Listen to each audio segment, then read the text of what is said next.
เป็นไง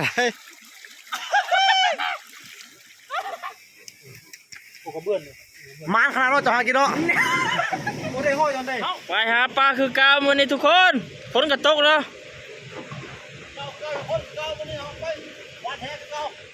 ถึงแฮมาพ่อทวารเขาเจ้าเนาะเก็บเท่ากำลังเก็บเท่าอยู่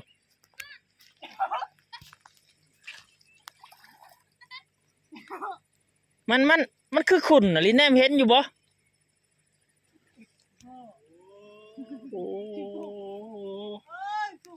ใส่หาเบิ่งหน่อยกว่าเราอายเนาะเราบ่ให้เบิ่งซำเนาะเก็บเท่าอยู่เนาะ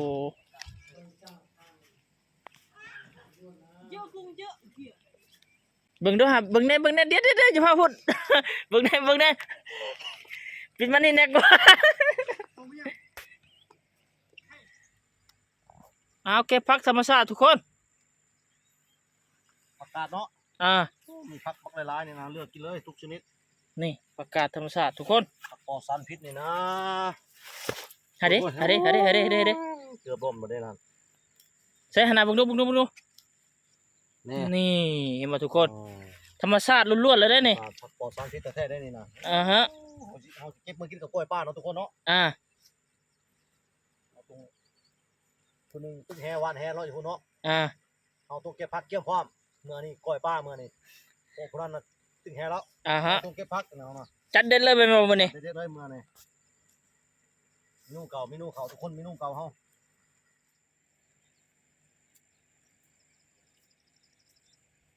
ได้หลายบ่ได้อยู่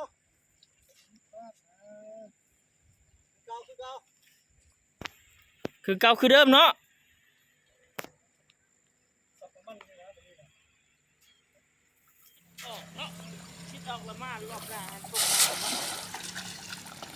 หลังจากเก็บผักแล้วเฮาก็มาเบิ่งจานพรผลตึกแห่เนาะมันสิได้บ่เลยจังไดเนาะเฮามาติดตามเบิ่งกันนี่ตอนนี้เพิ่นกำลังห้าวขึ้นเนาะตอนนี้เนาะนี่ได้เนาะทุกคนเนาะพอตอนฮือแห่ขึ้นมาก็ได้เนาะบ้านเขาอื่นปลามาอย่างนี้ทุกคนห้องปลาอย่างทุกคนนี่นะปลานี่ทอดกินแซ่บเลยทุกคนนี่เนาะอยู่แห่เขายังมีอยู่เนาะนี่เนาะตัวนึง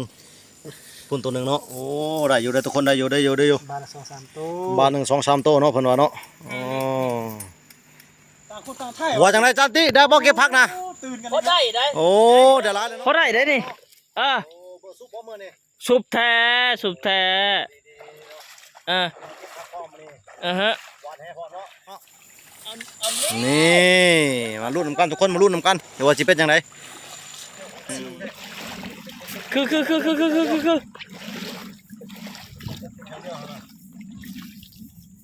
พอได้บาดนั่นบ่มีพลาดเป็นสำหรับปลาซิวนี่เดี๋ยวร้านทุกคนเนาะรอบนี้เนาะเต็มแฮเลยทุกคนเลย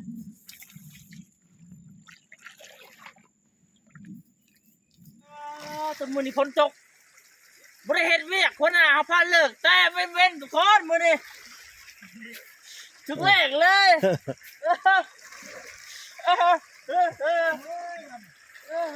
มาส้มบรรยากาศยามแดงเนาะทุกคนเนาะทั้งนั้นก็วานแฮเนาะทั้งนี้ก็ลิ้นน้ำเนาะทั้งนั้นวานแฮผู้อยู่ทั้งบนไร่ป้าเนาะมื้อนี้เนาะมาจับไปก่อนค่ะเป็นจังได๋บัดนี้เอาวานแฮไปก่อนมื้อนี้นะเอามันก็พ่วงเพิ่นทุกคนนั่นแน่โอ้ยความมันร้ายเนาะทุกคนเนาะเต้นกระเด้งเลยล่ะบ่ต้องได้ตึกซ้ำเต้นกระเด้งเต้นขึ้นมาก่อนนี่เต้นกระเด้งโคกเลยทุกคนเลยปลายังอันนี้ปลายังวะโอ้มันโตลงน้ำใช่แล้วจังได๋ความมันร้ายเนาะทุกคนเนาะบ่ทันได้ตึกแฮ่ซ้ำมันเต้นกระเด้งโคกเลยนะนี่ถึงแล้วทุกคนถึงแล้วเอาสิทางอันเมียนมื้อหน้าเอาสิมาหันตึกอีกคือเก่านี่โอ้อยู่นี่ฝนตึกฝนได้ปลาหลายเนาะอยู่นี่เนาะเต็มแฮ่เลยนะฝนตึกอยู่นี่นะเมื่อวานนี้มันหกเนาะมันหกคนอีกทางเลยเอาไปเกลือหมูบ่ฮะคือว่าอยู่เลยผู้ใดมีหมูทักมาได้ดิเด้อจะเป็นใครฮะนี่โอ้นี่แซ่บอยู่บ่นี่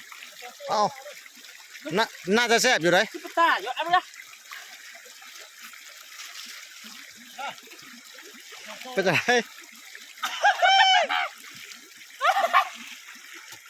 คัน โอ้ทุกคนเนาะเต็มแฮเลยทุกคนรอบนี่นี่นอนทุกคนเลยโอ้เนาะปลาล้วนๆเลยทุกคนเนาะทุกคนเห็นบ่ทุกคนโอ้นี่นอนหลายขนาดเลยป บ่ ลา ย่าง เนาะ เลยน้ำมันบ่ย่างไอ้น้ำมันน่ะ คนนะส่วนนี้คลองเฮานี่ก็เต็มคลองแล้วเนาะทุกคนเนาะตอนนี้เนาะ ตื่นดองอยู่ทุกคนผมเซนอะไรเอา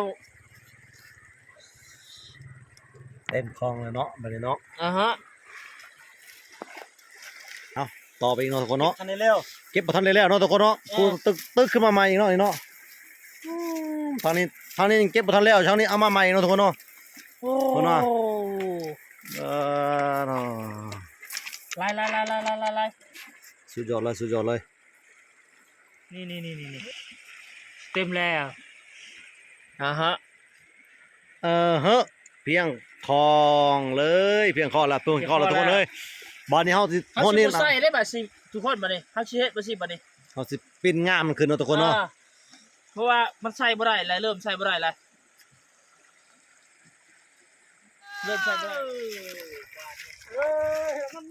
โอ้ยน้ำไปซะแล้วเนาะคลองป้าหั่นเนาะ ไปเนี่ยทุกคน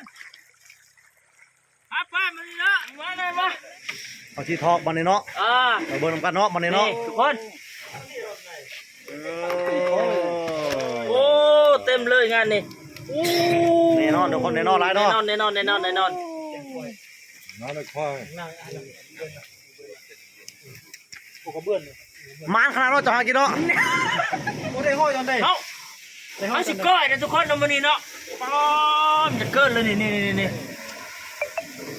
จัดเป็นดูเด็ดเลยมานี่นะ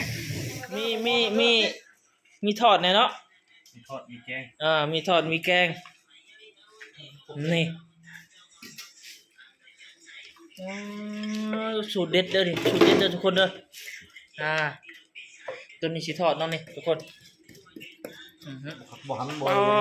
ทุกคนขี่มือล้วนๆเลย น่ะ โอ้โธ่ บาดมันสิบ่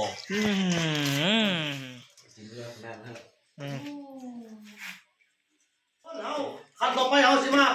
พุ่งเนาะมาเลยเนาะสำหรับกล้วยป้าเนาะ ใส่ยังไงล่ะเข้าไปฮะนะ เกลือเป็นนัวปลาแดงเนาะเขาคั่วขั้นต่อไปมันเอาสิเอาผักลงเนาะมาเลย เอาผักลงเลยเนาะมันเลยเนาะ หอมเนาะผักก็ยังบ่ถึงยังต้องเป็นหอมเลยทุกคนเลย โอ้ ก่อนมีผักทุกคนเนาะมื้อนี้เฮามีผักเครื่องครบมื้อนี้ทุกคนเลยแซ่บแน่นอนเลยมื้อนี้ ฮะเรียกซอกเลยมันบ่ สุดยอดเลยโอ้จะบ่ถึงอยู่ทุกคนเลยบ่เผ็ดบ่ได้เนาะทุกคนเนาะ กัดเอา ถ้าทางที่เฮาคั่วเผ็ดไข่โอ้สุดยอดเลยนี่ อย่ากัดเอาโอ้ทุกคนอย่าอะไรอย่าห่างเด้อมือก็สอดลงไปนำทุกคนเนาะ น้าสิ แกง ตัว ป นี้ ลาทอดปลาก้อยปลาต้มหน่อไม้ แม่นโม นี่ผักกับทุกสิ่งทุกอย่าง ขอธรรมชาติแล้วทุกคนเอาลงมือได้บ่นี่นะเฮ้ย คลิปนี้ก็ เอาฝากกดไลค์กดแชร์นะพี่น้องเนาะ คลิปนี้แม่นั้นจบเรื่องเท่านี้ครับบอกข้างมาติดตามเนี่ย ทางช่องอาร์ตี้บอลเล่าเนาะโอเคยกคะแนนอาทิตย์โมสบา